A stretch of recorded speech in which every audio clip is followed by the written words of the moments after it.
J'aime bien imaginer la cérémonie d'ouverture parce qu'on en parle beaucoup, cette cérémonie sur la scène. J'imagine ma famille, mes amis, les Français euh, nous applaudir, nous accueillir.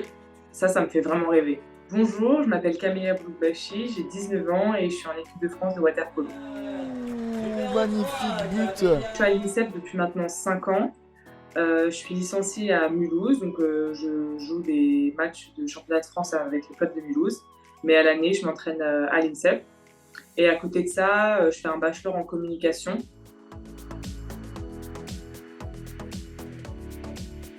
Alors, il faut savoir que je suis issue d'une famille nombreuse. On est 6 enfants.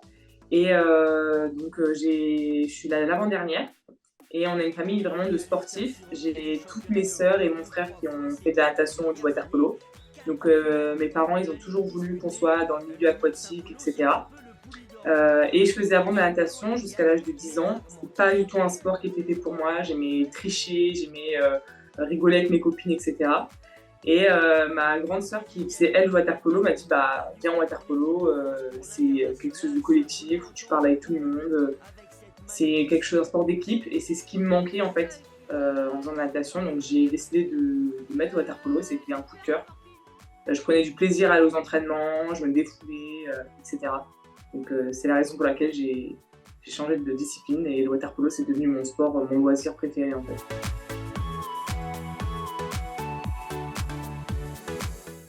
Alors mes forces, je dirais que je suis quelqu'un de très énergique, un leader social dans l'eau et j'ai un grand corps, j'ai des grands bras, des grandes jambes et c'est des caractéristiques très importantes dans ma discipline.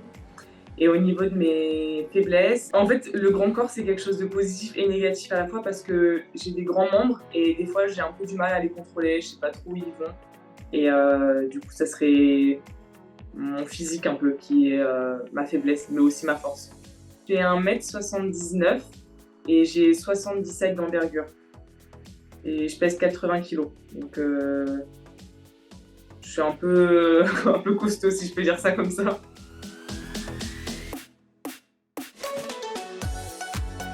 Je fais souvent ce petit exercice avec ma prépa mentale. Moi, au jeu, si je devais fermer les yeux et me visualiser, j'imagine une équipe soudée, une équipe forte. J'imagine une équipe de France qui prouve à tout le monde que le water-polo français a sa place.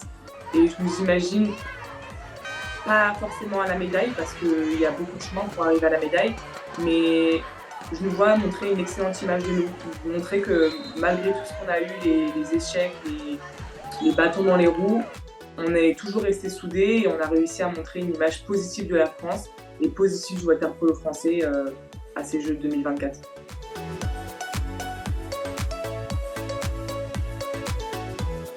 On s'appelait avant les acharnés entre nous parce que malgré le fait qu'on perdait souvent, on s'est toujours battu pour nos objectifs. Aujourd'hui, l'équipe de France, donc il y a eu une réelle progression. On a fait cet été top 8 mondial. On a vraiment montré un excellent visage de notre équipe. Après, il y a encore beaucoup de travail, beaucoup de chemin.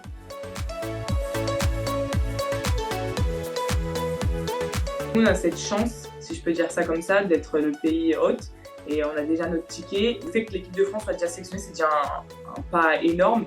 Et maintenant, c'est la sélection individuelle qui va vraiment être compliquée. On est 22, il me semble, parce que ça change souvent, mais on est une vingtaine.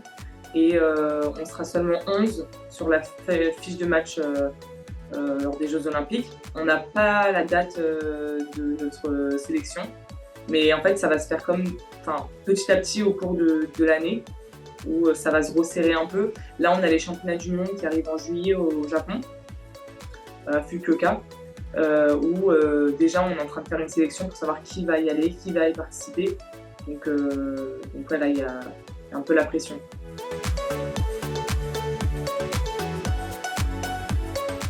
Le matin, c'est souvent réveil 7h, donc petit déjeuner, parce que c'est très important avant d'aller dans l'eau.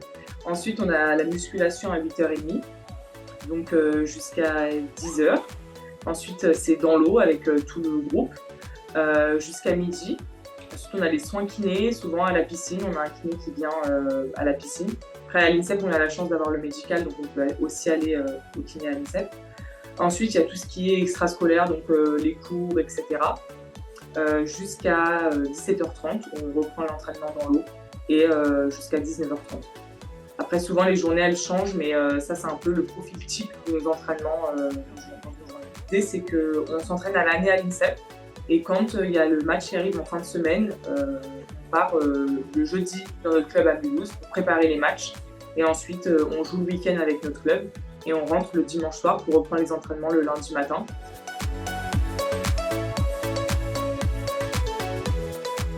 Aujourd'hui, moi, je suis à la recherche de sponsors pour m'accompagner dans mon projet jusqu'en 2024. Mais à côté de ça, on a la Fédé qui nous aide bien financièrement. Les stages sont aux frais de la Fédé. Donc ça, c'est vraiment un soulagement pour nous sportifs parce qu'on n'a pas cette pression de se dire va falloir qu'on paye notre logement, va falloir... Non, c'est la Fédé qui prend en charge, donc ça, c'est vraiment bien. Et à côté de ça, il y a le club Mulhouse qui m'aide à sa hauteur parce qu'il y a quand même d'autres filles qui sont licenciées, donc on n'a pas des sommes qui sont incroyables, mais on a ils donnent assez pour nous permettre de ne pas être en pression. Par exemple, l'INSEP, c'est un coût, et Mulhouse m'aide, moi, à payer, financer l'INSEP.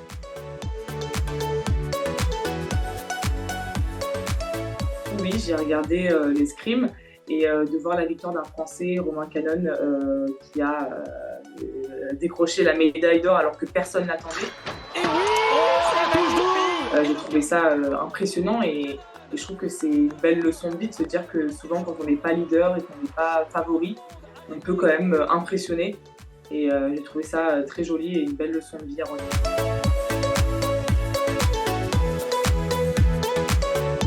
J'ai beaucoup de gens que j'admire, Teddy Riner, des nageurs comme Florent Manodou, etc. Mais si j'ai un modèle aujourd'hui, quelque chose qui m'inspire, ce serait ma coéquipière Louise Guillet, qui est en équipe de France depuis maintenant plus de 20 ans, et qui, malgré du coup, le fait de ne pas participer aux Jeux, etc., s'est toujours battue et a toujours cru en cette équipe de France. Et moi, jeune, arrivant en équipe de France, voir qu'il y a une leader de l'équipe de France qui est encore là et qui se bat jusqu'au Jeux de Paris, etc., ça me montre qu'il faut persister, s'acharner, etc. Et je trouve ça très joli en fait d'avoir ce modèle dans mon équipe, à tous les jours d'avoir se déchirer aux entraînements sans jamais se plaindre et toujours continuer. Je me dis mais si elle y arrive, on peut que réussir en fait. Et je trouve ça beau de m'entraîner avec une personne comme ça.